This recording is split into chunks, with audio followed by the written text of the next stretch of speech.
Okay, good morning. നമുക്ക് start ചെയ്യാം. Last ക്ലാസ്സിൽ നമ്മൾ ഡിസ്കസ് ചെയ്ത് റിഗാർഡിംഗ് ഡിഫറെന്റ് മാപ്പിംഗ് ഫംഗ്ഷൻസ് ആയിരുന്നു. Mapping functions means normally size of the primary memory ഒന്ന് കൺസിഡർ ചെയ്യാം. Size of the primary memory is large and cache memory is small in size. We have to map block of information from primary memory to cache memory. There we have three different options: direct mapping, associative mapping, and set associative mapping. Okay. So here ഞാൻ not തന്നിട്ടുണ്ട്. അതിൽ cash നമ്പറും block നമ്പറും different ആയിട്ടുള്ള example ആണ്. ഇത് ഞാൻ photo എടുത്ത് ഷെയർ ചെയ്തിട്ടുണ്ട് ഓൾറെഡി. നിങ്ങൾ നോക്കുക. Here main memory have 4096 numbers of blocks with 16 words in each block. 16 words in each block. And size of the cache is 128. 128 blocks are available in cache. And of 16 words in length. ഓരോ ബ്ലോക്കും 16 word length ഉണ്ട്. അതായിരുന്നു concept. Then in the case of direct mapping, we are mapping J modulo 120 of J modulo 120. ഇതായിരുന്നു equation, which means block 0 map to block 0, 128 map to block 0, 256 map to block 0. അതായത് block number consider ചെയ്യുക, modulo വിത്ത് 128 ചെയ്യുക. So reminder വരുന്ന പാർട്ടിലേക്കായിരിക്കും cash block നമ്മൾ map ചെയ്യുന്നത്. Here we have 4 bits. Memory അഡ്രസ്സിൽ 4 bits എന്തിനായിരുന്നു? In order to represent 16 words in the block. 16 word ഉണ്ട് ഒരു ബ്ലോക്കിൽ എന്ന് പറഞ്ഞു. ആ 14 വേർഡിനെയും യൂണീക്ക് ആയിട്ട് ഐഡന്റിഫൈ ചെയ്യാൻ നമ്മൾ 4 ബിറ്റ്സ് യൂസ് ചെയ്യുന്നു. Okay. Then inside the cache we have 128 number of blocks. അപ്പൊ അതിൽ ഏതാണ് വരുന്നത് എന്ന് അറിയാൻ വേണ്ടി നമുക്ക് എന്ത് വേണം? 7 bits വേണം. 7 bits representing which block is replaced.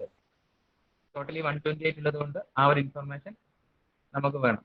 Then ഈ ഒരു 5 ബിറ്റ് ഇതെന്തിനാണെന്ന് വെച്ചാൽ ടോട്ടലി 4096 നമ്പർ ഓഫ് ബ്ലോക്സ് ഉണ്ട്. 4096 ഡിവൈഡഡ് ബൈ 128 എന്ന് പറയുന്നത് എത്രയാണ്? 128ലേക്കാണ് നമ്മൾ മാപ്പ് ചെയ്യേണ്ടത്. It is 32, which means cache block 0ലേക്ക് അസോസിയേറ്റ് ചെയ്യാൻ we have 32 number of block available in main memory. Similarly in block 1 it have to map with 32 blocks in main memory. അപ്പം അതിൽ ഏത് ബ്ലോക്ക് ആണെന്ന് ഐഡന്റിഫൈ ചെയ്യാൻ വേണ്ടിയിട്ടാണ് last 5 bits. This is regarding direct mapping. Concept clear ആണോ? Last class respond ചെയ്തേ. അമൽ രവീന്ദ്രൻ, അഞ്ജിത, അനുപമ, പെട്ടെന്ന് പറഞ്ഞു പോവാം.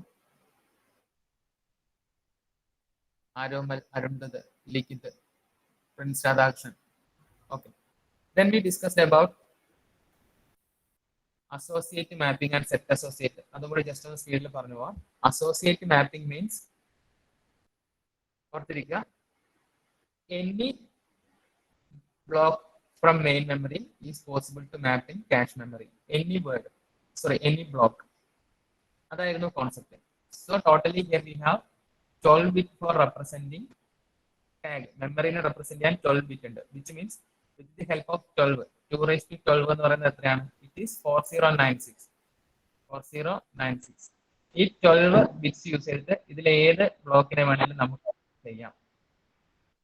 Then ഓരോ ബ്ലോക്കിലെയും 16 വേർഡിനെ ഐഡന്റിഫൈ ചെയ്യാൻ here we have 4 bits. Totally 16 bit ആണ് main memory address. 12 is used to identify a block. 4 bit is used to identify word inside the block. ഓർത്തിരിക്കുക. Clear ആണെന്ന് കരുതുന്നു.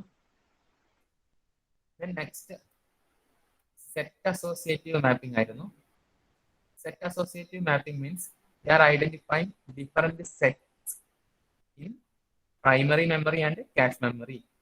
So here we have totally 128. 128നെ നമ്മൾ 64 set ആക്കിയിട്ട് divide ചെയ്യുന്നുണ്ട്. 128 dividing into 64 set. So each set will have 2 blocks of information. ഓരോ സെറ്റിലും 2 blocks. Similarly, we are dividing our primary memory. 4096 are there, dividing it into divided by 64 നമ്മൾ ചെയ്തിട്ട് 64 blocks ആയിട്ട് നമ്മൾ divide ചെയ്യുന്നു. 64 block. അപ്പൊ ഈ 64ൽ എത്രയുണ്ട്? ഓരോ 64 ബ്ലോക്കിലും സോറി 64 സെറ്റ് ആകുന്നു. In each 64 set there will be 64 blocks. മനസ്സിലായി എന്ന് കരുതുന്നു. Cache memory is dividing into 64 set. So each set have 2 blocks. ഓരോ സെറ്റിലും 2 block. Primary memory also dividing into 64 set. Each set will have 64 number of blocks. അപ്പം ഓരോ ബ്ലോക്കിലെയും വേർഡിനെ identify ചെയ്യാൻ here we have 4 bits. ഇവിടെ നമുക്ക് 6 ആണ്. 6 ആണ് ഓരോ സെറ്റിനെ ഐഡന്റിഫൈ ചെയ്യാനും 6 ആണ് സെറ്റിലെ ഓരോ ബ്ലോക്കിനെ ഐഡന്റിഫൈ ചെയ്യാനും.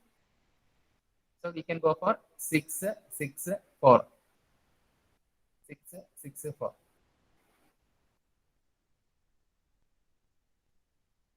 ക്ലിയർ അല്ലേ കോൺസെപ്റ്റ്? അപ്ഡേഷൻ ഞാൻ ലാസ്റ്റ് ക്ലാസ്സിൽ ഡിസ്കസ് ചെയ്തതാണ്. 664 ആയ അപ്ഡേഷൻ ഞാൻ ഡിസ്കസ് ചെയ്തിട്ടുണ്ട്. Okay, then we start discussing about different replacement algorithm. There we have FIFO. FIFOന് ഒരു ഡിസ്ക്രിപ്ഷൻ അവിടെ എഴുതി വെക്കുക. ക്ലിയർ ആണോ ഞാൻ പറയുന്നത്? അമൽ രവീന്ദ്രൻ, അർപ്പിത്, അശ്വിൻ, മൃദുൽ, നാസിഫ്, സാലിഹ് റെസ്പോണ്ട് ചെയ്തേ. Last we started with first in first out. Okay, so here we have an algorithm, first in first out എന്ന അൽഗോരിതത്തിന്റെ പേര്, which is a cache block replacement algorithm. എങ്ങനെയാണ് വർക്ക് ചെയ്യുന്നത്? We are replacing a cache block which came first in the list. അതായത് നമ്മുടെ main മെമ്മറിയിൽ നിന്ന് first തന്നെ എടുത്ത് ക്യാഷിലേക്ക് പ്ലേസ് ചെയ്ത ആ ബ്ലോക്കിനെയാണ് നമ്മൾ റീപ്ലേസ് ചെയ്യാൻ വേണ്ടി ഫസ്റ്റ് പ്രിഫർ ചെയ്യുന്നത്. First in first out. ആദ്യം വന്ന ബ്ലോക്ക് ആയിരിക്കും ആദ്യം ക്യാഷിൽ നിന്ന് റിലീസ് ആയിട്ട് പോകുന്നത്. ഡയഗ്രാം വളരെ ക്ലിയർ ആയിട്ട് ഒന്നുകൂടി പറഞ്ഞുതരാം, ഒന്ന് നോക്കുക. ഡയഗ്രാം ഒന്ന് നോക്കുക, ഒന്ന് സ്ക്രീൻഷോട്ട് ചെയ്യുക.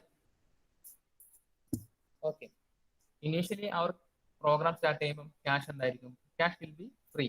ഒരു ഡാറ്റയും ക്യാഷിൽ ഉണ്ടാവില്ല. thereby here we have a cache. Total number of 4 blocks are there. എല്ലാം ഫ്രീ ആയിരുന്നു. CPU is trying to access an information A. എന്ന് പറയുന്ന ഇൻഫർമേഷൻ ആക്സസ് ചെയ്യാൻ ശ്രമിക്കുകയാണ്. So that A is not available in cache memory. Thereby there is a miss. അപ്പം cash miss വരുമ്പോൾ എന്ത് ചെയ്യും? ആ ഡാറ്റ സിമിലർ ടു എ എന്ന് പറയുന്ന ഡാറ്റ പ്രൈമറി മെമ്മറിയിൽ നിന്ന് ക്യാഷിലേക്ക് ലോഡ് ആവും. So A is loaded into cache memory from primary memory. So cache ഇപ്പം A വന്നിട്ടുണ്ട്. Then next time processor is trying to access a data B. B is not there in the cache, so there is a chance of cache miss. B is also loaded from main memory. Then we are trying to access C. C is not in the cache, it's a cache miss. C also loaded from main memory. Again we are trying to access a data A. A is available in cache. A already in the load. So it is a cache hit. Hit ആണ് data available from cache. Then processor is trying to access a data D. D not available in cache. So it is a miss. D cache ലേക്ക് വന്നു. Next it is trying to access E. E not available in cache. It is a miss. പക്ഷെ ഇതിനെ place ചെയ്യാൻ വേണ്ടി നമുക്ക് place ഇല്ല.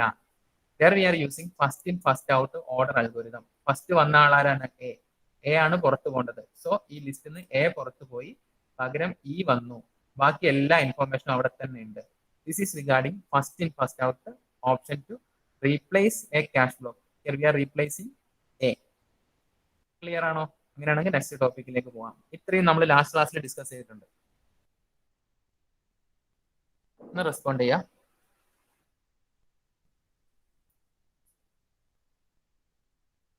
Arpit, Likhith, Midhun Mohan, Razi, Sevin. Okay, thank you. Then next side heading എഴുതാം. Next option last recent used എന്നാണ് ആൽഗോരിതത്തിന്റെ പേര്. Last recent used. Last recent used. Okay, നമ്മൾ പ്രീവിയസ്ലി കണ്ട ഫിഫോ എന്തായിരുന്നു ചെയ്തത്?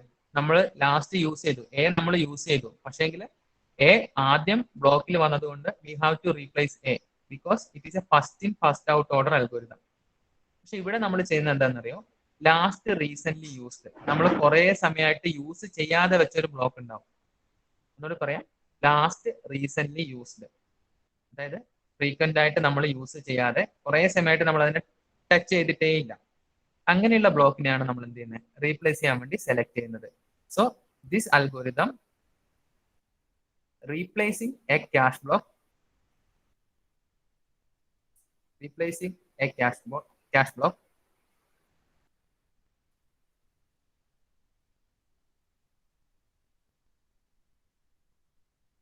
is least recently used, അധികമൊന്നും നമ്മൾ use ചെയ്യാത്തതാണ്, which is least recently used.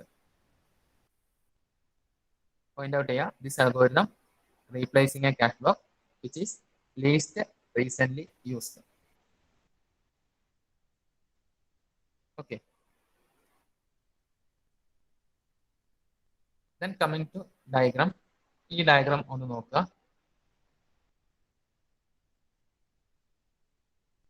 ഒന്ന് സ്ക്രീൻഷോട്ട് ചെയ്യാം. എക്സ്പ്ലനേഷൻ ഒന്ന് ശ്രദ്ധിക്കുക. CPU initially cache block is free, no information. CPU is trying to access an information A. A is not available in the cache. It is a cache miss. So A loaded from main memory to cache memory. നേരത്തെ പറഞ്ഞ കാര്യം. Processor always trying to read another variable B. B is not there in the cache. So it is a cache miss. B loaded from main memory. ഇത് നമ്മുടെ cache ആണ്. Again C is a miss. C is loaded into cache memory. Then it is trying to access A. A നെ access ചെയ്യാൻ പറ്റുന്നു. A is there. So it is a cache hit. Then D നെ try ചെയ്യുന്നു. D miss ആണ്. So D ഇവിടെ വന്നു. Okay. Then it is trying to access E. E എന്ന് പറയുന്ന ആളെ ആക്സസ് ചെയ്യാൻ ശ്രമിച്ചു. But it is A miss. E ഇവിടെ വന്നു. അപ്പൊ E വന്നപ്പോ പുറത്ത് പോയത് ആരാ നോക്കുക, B ആണ് പുറത്ത് പോയിട്ടുള്ളത്. അപ്പൊ ഇതിൽ കണ്ടോ, B ആണ് ലീസ്റ്റ്, ഏറ്റവും മുന്നേ യൂസ് ചെയ്ത് വെച്ചത് B ആണ്. ലീസ്റ്റ് റീസെന്റ് യൂസ്ഡ്, മുന്നേ യൂസ് വെച്ചത് B ആണ്. CAD ആണ് അതിനുശേഷം നമ്മൾ യൂസ് ചെയ്തത്. CAD കണ്ടോ, CAD ഇവിടെ ഉണ്ട്. ലീസ്റ്റ് യൂസ് ചെയ്തത് B ആയതുകൊണ്ട് B പോയി, പകരം E വന്നു. This is the mechanism how least recent used algorithm works. Clear ആണോ? വേണേ ഒന്നുകൂടി പറഞ്ഞുതരാം. ക്ലിയർ ആയവരൊന്ന് ചാറ്റ് ബോക്സിൽ ഇട്ടേ.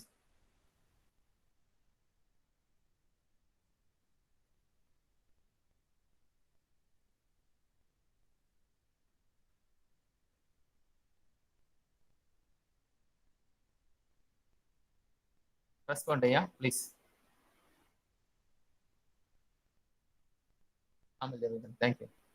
ഒന്നുകൂടി പറയണമെങ്കിൽ പറയാം. തുളസി, വിഷ്ണു, ഷബിൻ, സേജൽ, ഋഷിൻ റെസ്പോണ്ട് ചെയ്യാം. We are replacing a block which is least recently used. നമുക്ക് മനസ്സിലാവും. Thank you. നിങ്ങൾക്ക് മനസ്സിലാവും. ഹിയർ ബി എന്ന് പറയുന്നതാണ് least recent used. After B നമ്മൾ സിയും എയും ഡിയും യൂസ് ചെയ്തിട്ടുണ്ട്. സോ ഇ വന്നപ്പോൾ CAD അവിടെ തന്നെ റിസൈഡ് ചെയ്യുന്നു. ദെൻ ഇ വരുമ്പോൾ പുറത്ത് പോകുന്ന ആരാണ്, ബി ആണ് പുറത്ത് പോകുന്നത്. കാരണം ബി ഇതിന് മുന്നെയാണ് യൂസ് ചെയ്തിട്ടുള്ളത്. This mechanism least recent used. ഇനി ഇതിനൊക്കെ സിമ്പിൾ ആയിട്ട് നമുക്ക് ഓർത്തിരിക്കാൻ പറ്റുന്ന ഒരു മെക്കാനിസം ആണ്. ഡയഗ്രാം കാര്യങ്ങളൊന്നും വേണ്ട. Random replacement policy. Random replacement policy. Third cash block replacement algorithm known as random replacement policy. ഇവിടെ ഇക്വേഷൻസോ കൺസിഡറേഷൻസോ ഒന്നുമില്ല. ഇൻഫോർമേഷൻ വരുമ്പോൾ റാൻഡം ആയിട്ട് നമുക്ക് അതിനെന്ത് ചെയ്യാം, ക്യാഷ് ബ്ലോക്കിലേക്ക് പ്ലേസ് ചെയ്യാം. ഓക്കെ. ജനറലി നമ്മൾ ഇഫക്റ്റീവ് ആയിട്ട് യൂസ് ചെയ്യുന്ന ഒരു മെക്കാനിസം ആണ് random replacement policy. Note down ചെയ്യാം. Here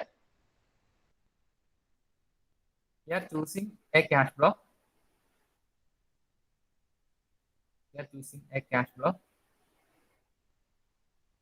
At random. This algorithm can replace any cache block.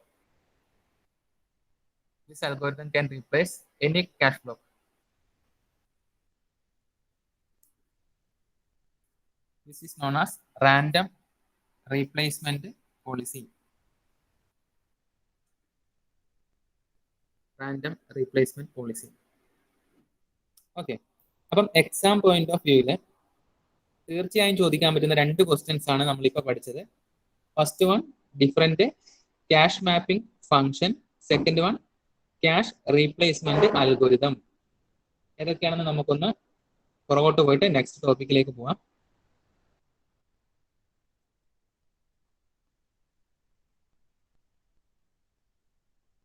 ഈ ഒരു ഡയഗ്രം തൊട്ട് നമ്മൾ പറയണം, here we have processor, cache is resides in between processor and main memory.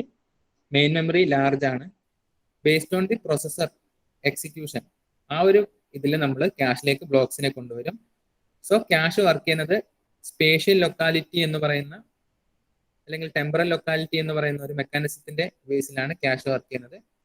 Temporal ലൊക്കാലിറ്റിയും spatial ലൊക്കാലിറ്റിയും നമ്മൾ discuss ചെയ്തു. Then we discussed about different mapping functions. There we have direct mapping, associative mapping and set associate mapping. Notes ഉണ്ട്, തന്നിട്ടുണ്ട്, വൃത്തിക്കൊന്ന് വായിച്ചു നോക്കുക, മനസ്സിലാവും. Then we discussed about different algorithm, first in first out, least recently used, then random replacement. രണ്ടിന്റെയും representation വരച്ചു പഠിക്കണം, എന്നാലേ കാര്യമുള്ളൂ. ഓക്കെ ആണോ ഇത്രയും കാര്യം?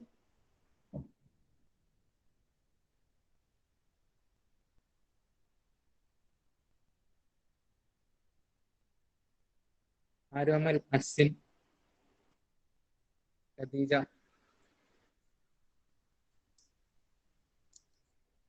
റെസ്പോണ്ട് ചെയ്യാം.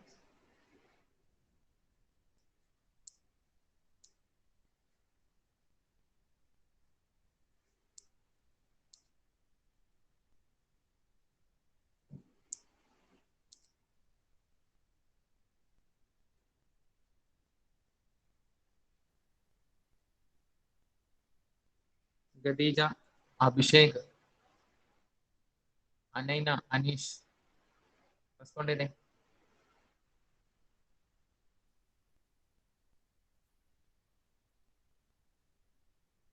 ഓക്കെ, നെക്സ്റ്റ് ടോപ്പിക് സ്റ്റഡി ചെയ്ത കണ്ടന്റ് അഡ്രസബിൾ മെമ്മറി. ഇതാണ് നമ്മുടെ ലാസ്റ്റ് ടോപ്പിക് കേട്ടോ, content addressable memory.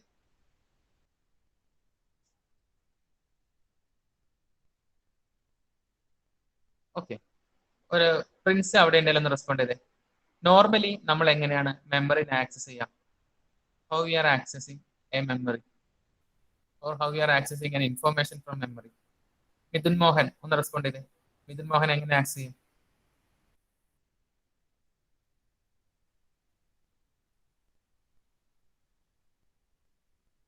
Using address. Mithun, okay. Normally ആ ഒരു ഫ്ലോ എങ്ങനെയാണെന്ന് നമുക്ക് ജസ്റ്റ് ഡിസ്കസ് ചെയ്യാം. Suppose we have A processor here, we have A memory. Processor is trying to access an information from the memory. So memory is organized as different block. Each block have a physical address. നമ്മൾ programming അത്ര detail ആയിട്ട് പോകുന്നില്ലെങ്കിലും മെമ്മറിക്ക് ഒരു address ഉണ്ടെന്ന് മനസ്സിലാക്കാം. Suppose 3000 is the address. 3000 is the address. ഞാൻ ഈ shade ചെയ്യുന്ന പാർട്ടിന്റെ address ആണ് 3000 എന്ന് ഓർക്കുക. In order to access an information from memory location 3000, ആ അഡ്രസ് നമ്മൾ എവിടെ പറഞ്ഞു കൊടുക്കും? V have A register, memory address register. Memory address register. So നമ്മൾ ആ അഡ്രസ് ഇവിടെ പ്ലേസ് ചെയ്തു. അഡ്രസ് ബസ് അതിനെ ക്യാരി ചെയ്ത് മെമ്മറിയിലേക്ക് കൊടുക്കും. Then we have to generate a signal. Read ആണോ റൈറ്റ് ആണോ? Controller will generate read or write signal. May be read or write. If it is a read operation, information available in the location 3000, ആ ഒരു data memory function complete എന്ന് പറയുന്ന ഒരു time ഉണ്ട്, MFC complete ആകുമ്പോൾ that information is available in ഏത് register ആണ്? Memory data register. Memory data രജിസ്റ്ററിൽ ഇൻഫോർമേഷൻ വരും. Then if it is an instruction, എങ്ങോട്ട് പോകും? ഇൻസ്ട്രക്ഷൻ രജിസ്റ്ററിലേക്ക് പോകും. If it is an operand, എങ്ങനെ പോകും? ത്രൂ ബസ് വഴി അത് പ്രോസസറിലോട്ട് പോകും. പ്രോസസർ ഞാൻ ഉദ്ദേശിച്ചത് ALU ആണ്. If it is N operant, അത് ALU-ലേക്ക് പോകും. ഇൻസ്ട്രക്ഷൻ ആണെങ്കിൽ അത് കോപ്പി ചെയ്യുന്നത് ഇൻസ്ട്രക്ഷൻ രജിസ്റ്ററിലേക്കായിരിക്കും. ഇതാണ് normal way how our memory, normal memory എങ്ങനെ വർക്ക് ചെയ്യുന്നു എന്നുള്ളതിന്റെ ഓപ്ഷൻ ആണ്. Here we have a different option. അതിനെ നമ്മൾ പറയുന്ന പേരാണ് കണ്ടന്റ് അഡ്രസ്സബിൾ മെമ്മറി. അതായത് മെമ്മറിയിൽ സ്റ്റോർ ചെയ്ത കണ്ടന്റിനെ നമുക്ക് സെർച്ച് ചെയ്തെടുക്കാം വിത്തൗട്ട് എൻ അഡ്രസ്. അഡ്രസ് പറയാണ്ട് കണ്ടന്റ് ഏതാണെന്ന് നമ്മൾ കമ്പയർ ചെയ്തിട്ട്, ഇപ്പൊ നമുക്കൊരു ഡാറ്റ വേണം, 010 എന്ന് പറയുന്ന ഡാറ്റയാണ്. This is A data. എനിക്ക് ഈ ഡാറ്റ വേണം, ഈ മെമ്മറിയിൽ നിന്ന് എനിക്ക് ആ ഡാറ്റ വേണം. അപ്പൊ ഈ കണ്ടന്റിനെ ഈ മെമ്മറിയിലെ ഡിഫറെന്റ് കണ്ടന്റുമായിട്ട് ഞാൻ ഇങ്ങനെ കമ്പയർ ചെയ്ത് സെർച്ച് ചെയ്യും. So if it is A match which means 010 resides in A location. Match ആണെങ്കിൽ നമ്മൾ ഇതിനെ ഇങ്ങനെ ആക്സസ് ചെയ്തെടുക്കും. വെരി കോസ്റ്റ്ലി പ്രൊസീജിയർ ആണ്, but there is N option. Content addressable memory എന്ന് പറഞ്ഞൊരു ഓപ്ഷൻ നമുക്കുണ്ട്.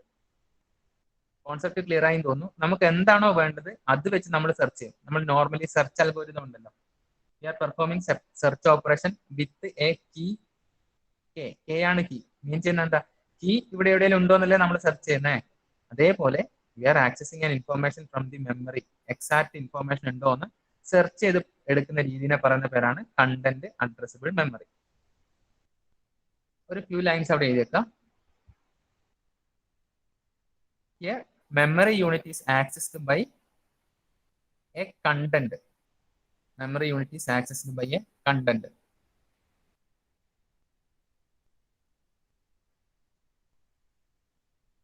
Next line is stored data is identified and accessed without the help of an address. Stored data is identified and accessed without the help of an address. Stored data accessed and identified without the help of an address. Concept clear ആണോ? അതിന്റെ ഹാർഡ്വെയറിലേക്ക് പോകുമ്പോൾ നിങ്ങൾക്ക് കുറച്ചുകൂടി clear ആവും. ആദിത്യ ഒന്ന് പറഞ്ഞേ, എന്താ ഞാൻ പറഞ്ഞത്? ആദിത്യ ഓർ ഐശ്വര്യ, എന്താ നമ്മൾ ഡിസ്കസ് ചെയ്യുന്നത്? We are discussing about content addressable memory. Here we are accessing an information without an address. അപ്പൊ അതെങ്ങനെ പെർഫോം ചെയ്യുന്നു? We are comparing. നമുക്ക് എന്താണോ വേണ്ടത്. ഇപ്പൊ 5 എന്ന് പറയുന്ന ഒരു ഡാറ്റയാണ് പ്രൊസസറിന് വേണ്ടെങ്കിൽ 5 മെമ്മറിയിൽ എവിടെ ഉണ്ടോ നോക്കും. 5ആയിട്ടല്ല ഉണ്ടാവുക, അതിന്റെ ബൈനറി ആയിരിക്കും ഉണ്ടാവുക. ലൈക്ക് 101 എവിടെയെങ്കിലും ഉണ്ടോ നമ്മൾ നോക്കും. 101 ഉണ്ട് കണ്ടു കഴിഞ്ഞാൽ അതിനെ നമ്മൾ ഇങ്ങ് എടുക്കും. ക്ലിയർ ആണോ അഭിഷേക്? അനുപമ എന്ന് റെസ്പോണ്ട് ചെയ്തേ. ജെറീഷ്, ലിയാന Mariyam, Nanda, Radhakrishnan, Sankeerthana. Okay, then coming to hardware organisation. അതിന്റെ ഹാർഡ്വെയർ എങ്ങനെ ഉണ്ടാവും നോക്കാം. So this is the diagram for a content addressable memory. Content addressable memory. ഈ ഡയഗ്രാം ഒന്ന് സ്ക്രീൻഷോട്ട് ചെയ്യാം. ഡയഗ്രാം ഒന്ന് സ്ക്രീൻഷോട്ട് ചെയ്യാം.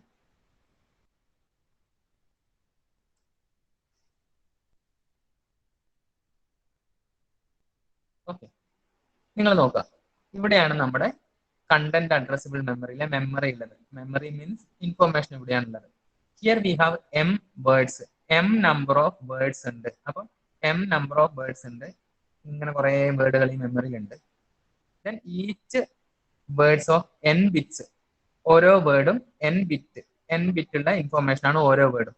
ഇങ്ങനെ കുറെ ഇൻഫോർമേഷൻ എവിടെയുണ്ട്? നമ്മുടെ മെമ്മറിയിൽ ഉണ്ടെന്ന് ഓർക്കാം. ഇനി there is a match register M.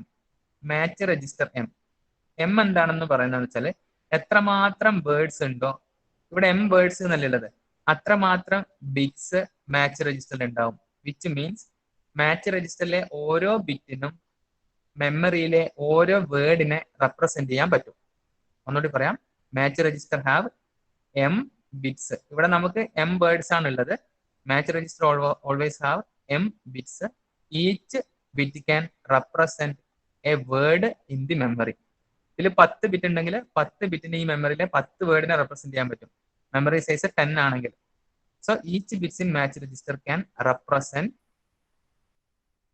1 word in memory. Here we have M words, here we have M bits. Clear അല്ലേ concept?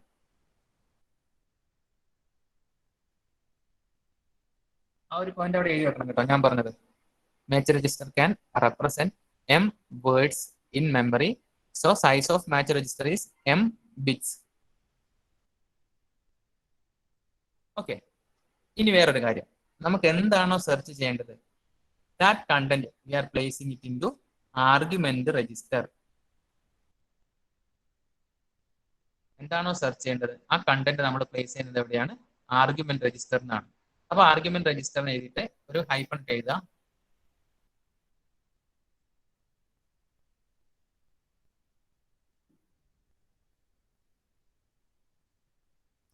argument register A. Argument register A.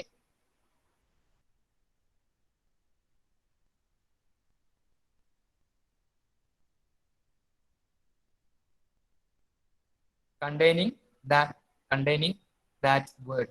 Containing that word. Containing that word.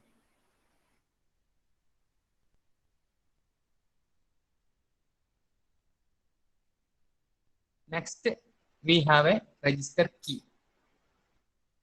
Next is the register key. Next line is the register key register. Register nalla key register neda key register K. Key register K provides a mask for. Key register K provides a mask. Provides a mask for. Key register K provides a mask for identifying piece of information. Mask for identifying piece of information from the memory. Used for identifying a piece of information from the memory. ഇതെന്താണ് സംഭവം എന്ന് ഒരു example പറയുമ്പോൾ നിങ്ങൾക്ക് clear ആയിട്ട് മനസ്സിലാവും. നിങ്ങൾ നോക്കുക.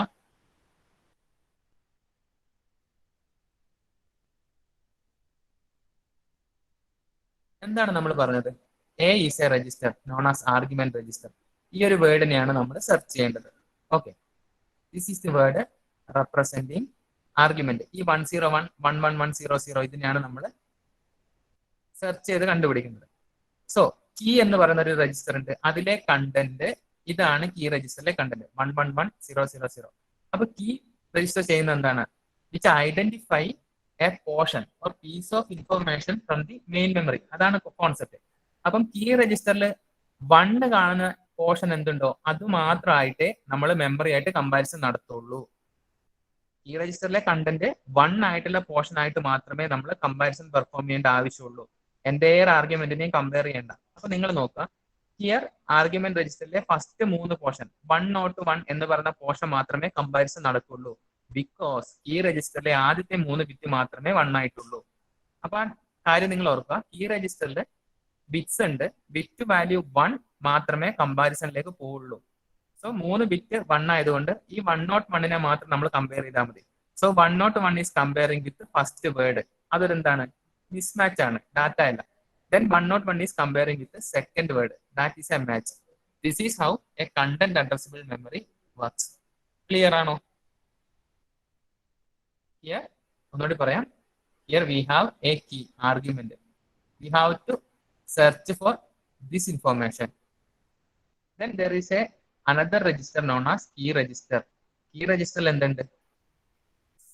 ബിറ്റ് വാല്യൂ ഉണ്ട്. It is used to identify a piece of information from the main memory. So bit value 1 ആയത് മാത്രമേ നമ്മൾ സെർച്ചിന് കൺസിഡർ ചെയ്യുള്ളൂ. First 3 bits R representing 1, which means ഈ 3 ഇൻഫർമേഷൻ നമ്മൾ സെർച്ചിന് കൺസിഡർ ചെയ്യണം. Thereby we are comparing 101 with 100. It is a mismatch. Then we are comparing 101 with 101. It is a match. This is how our content addressable memory work. Clear ആണെങ്കിൽ ഈ diagram ഒന്ന് screenshot ചെയ്യാം. Then chat box respond ചെയ്യുക. മനസ്സിലായിട്ടുണ്ടോ ഒന്ന് respond ചെയ്യാം. Clear ആണോ?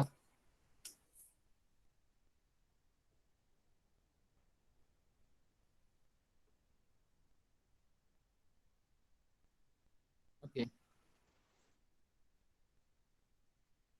Okay Rohit okay.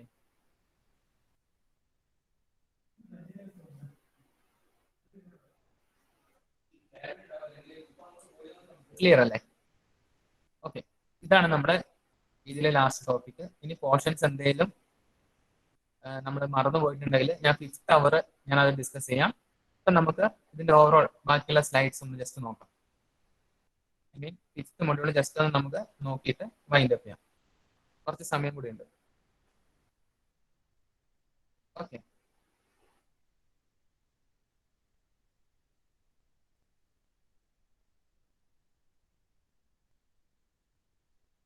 Basic കോൺസെപ്റ്റിൽ നമ്മൾ എവിടെയാണ് സ്റ്റാർട്ട് ചെയ്തത്? We are discussing about some basic concept regarding memory. Memory, നമ്മൾ ഫെമിലർ ആയിട്ടുള്ള there is a register, memory address register. So if processor need to read an information from the memory, we are placing that address into memory address register. We are passing that information through address bus towards the memory.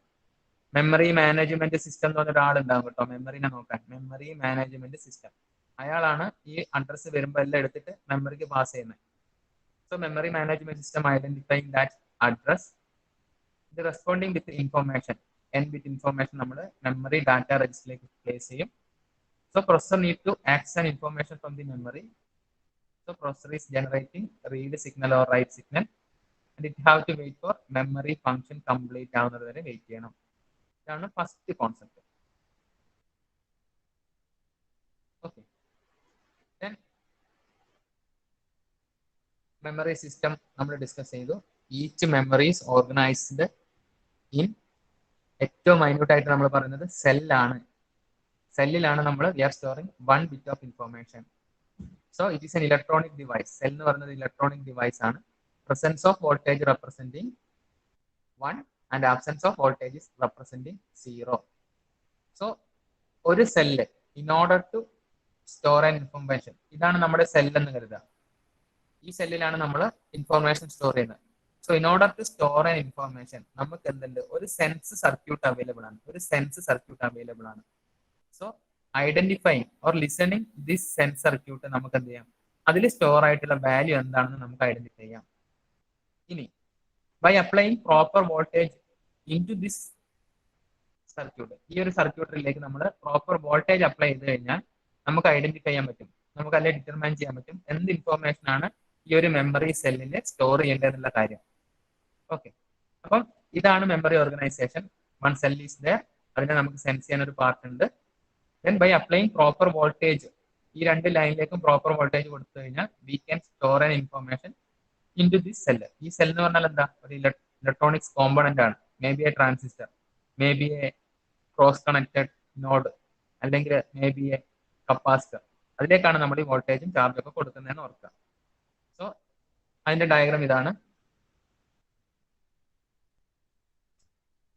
Each cell, ഇതാണ് നമ്മുടെ cell. Each cell is connected to a sense circuit. കണ്ടോ, read write ചെയ്യാനുള്ള sense circuit ആയിട്ട് എല്ലാം connected ആണ്. Similarly ഒരുപാട് bit ചേരുമ്പോഴാണ് ഒരു word ആവുന്നത്. അങ്ങനെയുള്ള ബിറ്റ്സ് ഒക്കെ ഒരു വേർഡിലേക്കും കണക്റ്റഡ് ആണ്, ഓരോ വേർഡ് ലൈനിലേക്കും കണക്റ്റഡ് ആണ്.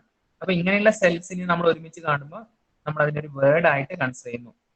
In order to read or write an information, ഓരോ സെല്ലിലേക്ക് റീഡ് ചെയ്യാനും റൈറ്റ് ചെയ്യാനും we have a sense write circuit.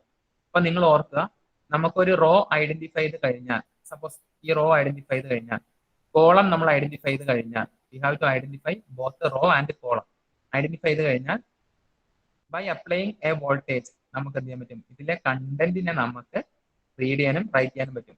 എല്ലാം ഒരുമിച്ചല്ല. വി ഹാവ് ടു ഐഡന്റിഫൈ റോയും ഐഡന്റിഫൈ ചെയ്യണം, കോളവും ഐഡന്റിഫൈ ചെയ്യണം. എന്നിട്ട് അതിലെ വോൾട്ടേജ് നമ്മൾ ചേഞ്ച് ചെയ്ത് കഴിഞ്ഞാൽ ഇതിലെ ഡാറ്റയെ നമുക്ക് മാറ്റാം. ഇങ്ങനെയാണ് ഒരു മെമ്മറി വർക്ക് ചെയ്യുന്നത്. ക്ലിയർ അല്ലേ? ദെൻ നമ്മളൊരു സെല്ല് എങ്ങനെ ഉണ്ടാവും എന്ന് പഠിച്ചു. ഫസ്റ്റ് സ്റ്റാറ്റിക് റാം സെല്ലാണ് നമ്മൾ പഠിച്ചത്. ഞാൻ ഫിഫ്ത് അവറിൽ ജസ്റ്റ് ബാക്കിയുള്ള കാര്യങ്ങളും കൂടി റിവൈസ് ചെയ്ത് തരാം, കുഴപ്പമില്ല. Discussed about static RAM cell. ആ കണ്ട സെല്ലിലെ ഫസ്റ്റ് സെല്ലാണ് static RAM cell. It is a cross connected not gate. Components കൂടുതലുണ്ട്, 2 transistor acting as a switch. ഇതിലേക്ക് ഇനി ഒരു ഇൻഫർമേഷൻ പ്ലേസ് ചെയ്യണം. Suppose we have to place an information 1. എന്ത് ചെയ്യണം, ബിനെ 1 കൊടുക്കുക, ബി ഡാഷിന് 0 കൊടുക്കുക. Which means apply a voltage in to line B, give 0 voltage to B dash. Definitely this latch or this circuitry will store an information 1. ഇനി ഇതിന് 0 കൊടുക്കണല്ലേ, B 0 ആയിട്ട് കൊടുക്കുക, B dash 1 ആയിട്ട് കൊടുക്കുക. Then this latch will store an information 0. ഇങ്ങനെ നമുക്ക് static റാമിലെ information read ചെയ്യാം. Okay, then in order to read an information from static RAM നമ്മൾ എന്ത് ചെയ്യണം, we have to sense B and B dash. ഇത് രണ്ടും സെൻസ് ചെയ്യാം. സെൻസ് ചെയ്തിട്ട് ഈ പ്രസൻസ് ഓഫ് വോൾട്ടേജ്, ബിയില് വോൾട്ടേജ് ഉണ്ടെങ്കിൽ നമുക്ക് മനസ്സിലാവും ഇറ്റ് ഈസ് സ്റ്റോറിങ് 1. 0 ആണ് ഇപ്പുറത്തെങ്കിൽ നമുക്ക് മനസ്സിലാവും അത് 1നെ സ്റ്റോർ ചെയ്തിട്ടാണുള്ളത്. So we have to sense these 2 lines. ഇത് നമ്മൾ രണ്ടും സെൻസ് ചെയ്യണം. ക്ലിയർ ആയി എന്ന് കരുതുന്നു. Similarly, next option to store information dynamic RAM അല്ലായിരുന്നു, which is built with the capacitor. Capacitor വെച്ചിട്ട് ബിൽഡ് ചെയ്ത ഡയഗ്രാം ഞാൻ കാണിച്ച് തന്നിട്ടുണ്ട്. ദെൻ നമ്മൾ കമ്പാരിസൺ പഠിച്ചു. സ്റ്റാറ്റിക് റാം ഫാസ്റ്റ് ആണ് ബട്ട് കോസ്റ്റ്ലി ആണ്, കോമ്പണൻസ് കൂടുതലാണ്. ഡൈനാമിക് റാം ബിൽഡ് വിത്ത് കപ്പാസിറ്റർ ആണ്, ലെസ് കോസ്റ്റ്ലി ആണ്, ബട്ട് റീഫ്രഷ്മെന്റ് സർക്യൂട്ട് വേണം. റീഫ്രഷ് ചെയ്യണം എന്ന് വെച്ചാൽ എന്താണ്? റീഫ്രഷ്മെന്റ് അല്ല, സോറി, റീഫ്രഷ് ചെയ്യണം. കാരണം കപ്പാസിറ്റർ ഡിസ്ചാർജ് ആയിട്ട് പോകും. സോ സർക്യൂട്ടറിനെ നമ്മൾ എപ്പോഴും റീഫ്രഷ് ചെയ്യണം. അപ്പൊ അത് കോസ്റ്റ്ലി ആയിരുന്നു. ഇങ്ങനെയുള്ള കുറച്ച് കോൺസെപ്റ്റിലാണ് നമ്മൾ 5th മൊഡ്യൂളിൽ നിൽക്കുന്നത്. നമുക്ക് ഇപ്പം തൽക്കാലം മൈൻഡപ്പ് ചെയ്യാം.